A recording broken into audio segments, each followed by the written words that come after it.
Në mbar botën festohet 1 qershori, dita ndërkombëtare e fëmijëve. Kryeministri Edi Rama uroi sot të gjithë fëmijët përmes një mesazhi në rrjetet sociale së bashku me foto me 2 fëmijë. Dita ndërkombëtare e fëmijëve u shpall në 1925 nga Konferenca Botërore e Mirëqenies së Fëmijëve në Zvicër.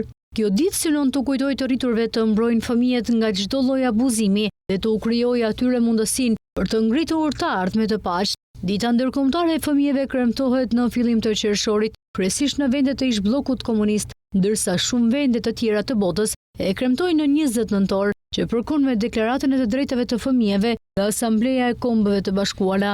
Në disa shtete nuk ka një ditë feste, por ka një javë festime, duke quajtur Java e Fëmijëve. Dita e fëmijëve u vendos në datën 1 qershor, sepse në këtë datë është mbajtur Konferenca Botërore e Mirëqenies së Fëmijëve në Gjenev në 1925. Në të njëjtën ditë, Konsulli i Përgjithshëm kinez në San Francisco mblodhi së bashku një numër të konsiderueshëm fëmijësh jetim kinez të festonin në festivalin e anijes së dragojit. 2 vite më pas, festa 1 qershorit filloi të festohet në të gjithë botën.